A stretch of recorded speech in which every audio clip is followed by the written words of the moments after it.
Paper unfold effect, bundle animation, magnifying glass technique, screen slide animation और भी बहुत कुछ।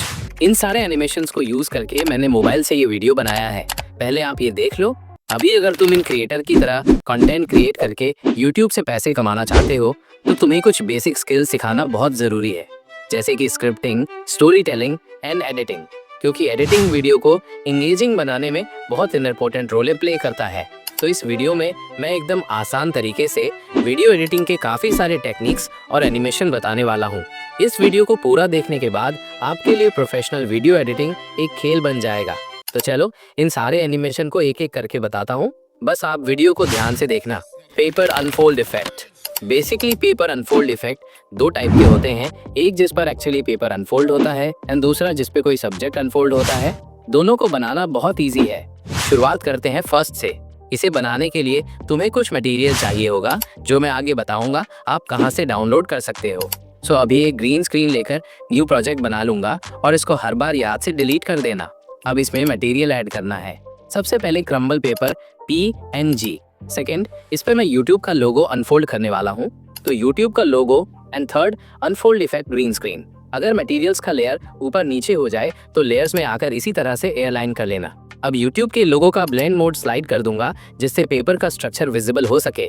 लेकिन मुझे लोगो थोड़ा डार्क लग रहा है, तो एडजस्ट में आकर सिचुएशन थोड़ा इंक्रीज कर लूंगा।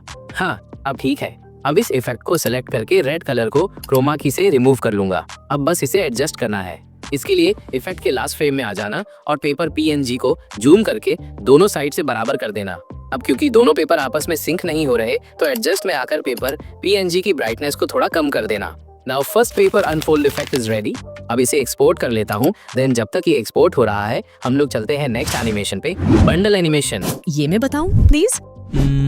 Okay, thank you. इसे बनाने के लिए मैंने पिक्सेल लैब में कुछ एलिमेंट्स का यूज करके ये 4 पोस्टर्स बना लिए हैं। अब कैपकट में आके एक पोस्टर ऐड कर लूंगी। अब थोड़ा सा आगे जाके ये जिस पॉइंट पर आके रुकेगा वहाँ थोड़ा छोटा करके की फ्रेम लगा लूंगी। अब वापस स्टार्टिंग में आके इसको थोड़ा सा जूम करके स्क्रीन के बाहर कर दूंगी, जिससे यहाँ ऑटोमेटिकली एक की फ्रेम लग जाएगा। अब इन दोनों की फ्रेम के बीच की एनिमेशन को स्मूथ बनाने के लिए इस ग्राफ में आके ईज इन टू सेलेक्ट कर लूंगी। डन। इस पर तो एनिमेशन लग गया। अब बार बार ये प्रोसेस नहीं करना है। इसी को डुप्लीकेट करके इस लेयर के नीचे ले आना है। अब कितनी देर के बाद इस पोस्टर की एंट्री करना है, वहाँ इस लेयर को प्लेस कर देना है। अब इस पोस्टर से पिछले पोस्टर के ओवरलैप होने से पहले टाइम लाइन को जूम करके एक की फ्रेम लगा दूंगी और अगले की फ्रेम को रिमूव कर दूंगी। अब ये भी बन गया। इसी तरह से डुप्लीकेट करके 2 लेयर और बना लेती हूँ, फिर बताती हूँ। अब बस रिप्लेस में आके इन्हें एक एक करके रिप्लेस करना है।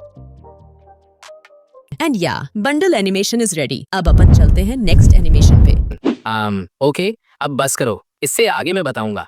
सो अब हम लोग चलते हैं टेक्स्ट हाईलाइट टेक्निक पे। डोंट वरी, ड्रॉ टूल से ड्रॉ करने वाला नहीं बताऊंगा, क्योंकि वो इतने अच्छे से हाईलाइट भी नहीं करता, और प्रोफेशनल की तो बात ही छोड़ो। इस चैनल पर तुम्हें प्रोफेशनली और इजीली होने वाला कंटेंट ही मिलेगा। सो तुम चाहो तो, समझ रहे हो ना, कर लो यार, और बेल आइकन भी ऑल पे सिलेक्ट कर लेना। तो टेक्स्ट हाईलाइट करने के लिए एक हाइलाइटर बनाना होगा। इसके लिए पिक्सेल लैब में आ जाऊंगा एंड 3 डॉट पर क्लिक करके इमेज साइज, फिर YouTube चैनल बैनर सेलेक्ट कर लूंगा, जिससे पिक्चर का रेजोल्यूशन 2K हो जाएगा और जूम करने पर ब्लर नहीं होगा। अब टेक्स्ट पर क्लिक करके इसे थोड़ा छोटा कर दूंगा। देन टेक्स्ट पे आके इन वर्ड्स रिमूव करके स्पेस दबा के ओके कर दूंगा। अब थोड़ा सा स्क्रॉल करने के बाद एक ऑप्शन मिलेगा बैकग्राउंड, इस पर क्लिक करके ऑन कर दूंगा। अब जिस कलर से तुम हाईलाइट करना चाहते हो, कलर सेलेक्ट करके लेफ्ट और राइट फेडिंग को एंड तक बढ़ा देना और यहाँ से बैकग्राउंड रिमूव करके एक्सपोर्ट कर लेना। अब कैपकट पे आके जो लाइन जहाँ वर्ड हाईलाइट करना है वहाँ इसे इंपोर्ट कर लेना। देन लाइन के हिसाब से एडजस्ट करके आगे इसे बराबर कर देना। पीछे कितना भी हो उससे कोई दिक्कत नहीं है। अब इसका ब्लेंड मोड चेंज करके डार्कन कर लेना। अगर ज़्यादा डार्क लगे तो ओपेसिटी में आकर थोड़ा कम कर लेना। अब बस इसमें एनिमेशन डालना है। इसके लिए मास्क पे आकर हॉरिजॉन्टल मास्क सेलेक्ट कर लेना और एडजस्ट में आकर इसे रोटेट करके 90 डिग्री कर देना बिना इस एरो को टच किए। इस लाइन को स्टार्टिंग में ले आना, फिर एक ही फ्रेम लगा देना। अब जहाँ तक तुमने वॉइस ओवर में बोला है वीडियो को एंगेजिंग बनाने के लिए, वहाँ आखिर लाइन को एंड तक ले आना, जिससे ऑटोमेटिकली एक ही फ्रेम लग जाएगा और वाइप राइट एनिमेशन बन गया। अब अगर पूरा पैराग्राफ हाईलाइट करना है तो इसी को डुप्लीकेट करके आसानी से कर सकते हो। आओ चलते हैं नेक्स्ट एनिमेशन पे, स्क्रीन स्लाइड एनिमेशन। इसे तो बनाना बहुत ही आसान है। इसका यूज तुम लाइक शेयर सब्सक्राइब के लिए कर सकते हो या फिर जैसे मैंने यूज किया है वैसे भी कर सकते हो। आओ देख लेते हैं इसे बनाना कैसे है। इसके लिए अपने किसी वीडियो का स्क्रीनशॉट ले लेना और इसे क्रॉप करके टाइटल वगैरह चेंज कर देना। देन अपने वीडियो पे आ जाना जहां पर तुम ये एनिमेशन लगाना चाहते हो और इस इमेज को इंपोर्ट कर लेना। अब इसको जूम करके प्रॉपर्ली स्क्रीन के नीचे की तरफ बाहर कर देना। देन स्टार्टिंग पर इस पे और मेन लेयर पर एक एक की फ्रेम लगा देना। अब जो भी एनिमेशन करना है वो इन दोनों की फ्रेम्स के बीच में होगा। अब वापस स्टार्टिंग में जाकर अच्छे से देख लेना कि तुम्हें कहां पर स्लाइड अप एनिमेशन चाहिए। वहां जाकर दोनों लेयर में एक एक की फ्रेम लगा देना। अब इसे ऊपर करना है लेकिन डायरेक्ट ड्रैग मत करना। इसके लिए बेसिक टूल पे आ जाना, फिर Y को राइट में स्क्रॉल करना जिससे इमेज की एक्स एक्सिस मूव नहीं होगी और स्लाइड एनिमेशन और बेटर बनेगा। अब बिना टाइमलाइन को मूव किए मैं लेयर पे क्लिक करना और इसकी Y की वैल्यू को स्लाइड करके यहाँ पे ले आना। अब Y एक्सिस के नंबर्स दिमाग में रखना। अब उस टाइम पे आ जाना जहाँ पर तुम स्लाइड डाउन एनिमेशन बनाना चाहते हो, वहां जाकर दोनों एक्सिस की वैल्यू को सेम कर देना एंड दैट्स सेट। जो भी एनिमेशन तुम लगाना चाहते हो जैसे लाइक सब्सक्राइब, तो उसकी एनिमेशन स्क्रीन रिकॉर्डर से रिकॉर्ड करके क्रॉप करके यहाँ लगा देना। मुझे इसमें वीडियो को पूरा देखने का एनिमेशन लगाना है तो पिक्सल लैब से रेड स्क्रिप्ट बनाकर ले आया हूँ, उसको यहाँ इंपोर्ट कर लूंगा और मास्क टूल की मदद से वाइप राइट एनिमेशन बना लूंगा और हैंड PNG को की फ्रेम की मदद से ट्रैक कर लूंगा। यानी एनिमेशन भी बन गया। अब हम लोग चलते हैं नेक्स्ट एनिमेशन पे, मैग्नीफाइंग ग्लास टेक्निक। इस एनिमेशन को बनाने के लिए मैंने ये इमेज PNG फॉर्म में बना लिया है। तुम किसी वीडियो का भी यूज कर सकते हो, बस तरीका समझ लो कैसे बनाना है। बाकी तो तुम अपनी क्रिएटिविटी से कुछ भी बना सकते हो। अब इस पर लेंस PNG ऐड कर लेता हूँ। अब इसमें जितना साइज रखना है उतना रख के इसे लेफ्ट साइड से इन एनिमेशन देने वाला हूँ। तो इसे स्क्रीन के बाहर ले जाके एक की फ्रेम ऐड कर दूंगा। अब थोड़ा आगे जाकर बेसिक टूल पे क्लिक करके पोजीशन पर ले आऊंगा। अब क्योंकि मास्क टूल स्क्रीन के बाहर नहीं जाता है तो जहां फ्रेम पे लेंस PNG स्क्रीन के अंदर आ जाए वहां पर सर्कल मास्क को एडजस्ट करके एक की फ्रेम ऐड कर देना। अब जहां पर लेंस PNG पे की फ्रेम लगाया था वहां टाइमलाइन को जूम करके सेम जगह पर वहां भी की फ्रेम लगा देना और मास्क के सर्कल को मूव करके लेंस PNG पर ले आना। अब जब मैं बेसिक स्किल बोल चुका हूँ वहां जाकर दोनों लेयर पर एक एक की फ्रेम लगा दूंगा। अब बेसिक टूल की मदद से इन दोनों को आगे कर दूंगा। अब प्ले करके देख लूंगा। परफेक्ट। इसी तरह से तुम पूरा एनिमेशन बना सकते हो। बस दो बातों का ध्यान रखना। फर्स्ट, दोनों लेयर पर एक साथ की फ्रेम लगाना विदाउट टाइमलाइन मूव किए। सेकंड, लेंस को लेफ्ट राइट अप डाउन करने के लिए बेसिक टूल के एक्स और वाई एक्सिस का इस्तेमाल करना।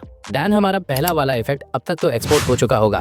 तो अब हम लोग चलते हैं सेकंड पेपर अनफोल्ड इफेक्ट पे, जिसको बनाने के लिए कैपकट पर ग्रीन स्क्रीन लेकर न्यू प्रोजेक्ट बना लूंगा और इस पे हैंड PNG, कटआउट PNG कैसे बनाना है वो भी आगे बताऊंगा। अब इस पर फर्स्ट लेयर पे हैंड PNG, सेकंड लेयर पर अनफोल्ड इफेक्ट और थर्ड लेयर पर कटआउट PNG सेलेक्ट कर लूंगा। अब हैंड PNG को सेलेक्ट करके बेसिक टूल और स्केल से 100% कर दूंगा। इसी तरह से कटआउट PNG को भी 100% स्केल कर दूंगा। अब अनफोल्ड इफेक्ट को सिलेक्ट करके कटआउट पे आकर क्रोमा की से रेड कलर रिमूव कर दूंगा। बस इसे एडजस्ट करना है and second paper unfold effect is ready. अब जहां पर तुम्हें इसे यूज करना है वहां जाकर इसे इंपोर्ट कर लेना और ग्रीन कलर को क्रोमा की से रिमूव कर देना। नाउ ये भी हो गया। अब देख लेते हैं कटआउट PNG कैसे बनाते हैं। इसके लिए तुम्हें किसी सब्जेक्ट की PNG चाहिए जिसे तुम अनफोल्ड करना चाहते हो। मैं यहाँ पे हैंड PNG अनफोल्ड कर रहा हूँ। तो इसका कटआउट PNG बनाने के लिए पिक्सल लैब ओपन करना, इमेज साइज पे जाके इसका रेशियो सेलेक्ट करना, फिर इस पर हैंड PNG ऐड करना, रिलेटिव पोजीशन पे आकर सेंटर में एडजस्ट करना और बैकग्राउंड ट्रांसपेरेंट करके इसे एक्सपोर्ट कर लेना, जिससे दोनों PNG एक जैसे हो जाएंगे और एनिमेशन बनाते टाइम अच्छी तरह से फिट हो जाएंगे। अब ग्रीन स्क्रीन इमेज ऐड कर लूंगा और इसे फुल साइज करके लेयर में जाकर हैंड PNG के नीचे कर दूंगा। अब हैंड PNG को सिलेक्ट करके थोड़ा स्क्रॉल करूंगा और कलर पे क्लिक करके इसे ऑन कर दूंगा और व्हाइट कलर फिल कर दूंगा। अब इसे एक्सपोर्ट कर लूंगा। Now cutout PNG is ready. अब चलते हैं नेक्स्ट एनिमेशन पे, मास्किंग। ये इफेक्ट कैपकट पर बनाना बहुत इजी है, मैं इस वीडियो पे बनाकर बताता हूँ। तो सबसे पहले जो टेक्स्ट रिवील करना है उसे पिक्सल लैब या फिर किसी और ऐप से बनाकर यहाँ पे इंपोर्ट कर लेना है। अब यहाँ पे सेम वीडियो को ओवरले पर फिर से इंपोर्ट कर लेना है और बेसिक पर जाके स्केल को 100% कर देना है। फिर कटआउट पे आके ऑटो कटआउट सेलेक्ट कर लेना, जिससे टेक्स्ट पर्सन के पीछे चला जाएगा। Make sure overlay video layer text layer के ऊपर हो। अब जहाँ से टेक्स्ट को रिवील करना है उसके पहले का पोर्शन को रिमूव कर देना। अब मास्क टूल पर आकर वही हॉरिजॉन्टल मास्क लेना है, -90 डिग्री रोटेट कर देना है। अब इस लाइन को पर्सन के नीचे ले आना और एक की फ्रेम लगा देना। अब वीडियो और मास्क की लाइन को थोड़ा थोड़ा आगे करते जाना एंड डन। इस वीडियो में सब्जेक्ट काफी ज्यादा ब्लर हो रहे थे, इसलिए ऑटो कट आउट इतने अच्छे से वर्क नहीं कर पाया। लेकिन तुम अगर किसी दूसरे वीडियो में ट्राई करोगे तो डेफिनेटली बेटर रिजल्ट देखने को मिलेगा। तो इस वीडियो से तुम्हारी वीडियो एडिटिंग स्किल तो बूस्ट होगी ही, लेकिन अगर तुम फर्स्ट 1000 सब्सक्राइबर्स के लिए कम्पीट कर रहे हो तो इस वीडियो को जरूर देखना। अगर चैनल पर नए हो तो लाइक और सब्सक्राइब जरूर कर देना। ठीक है, मिलते हैं एक नए वीडियो में, तब तक के लिए बाय बाय।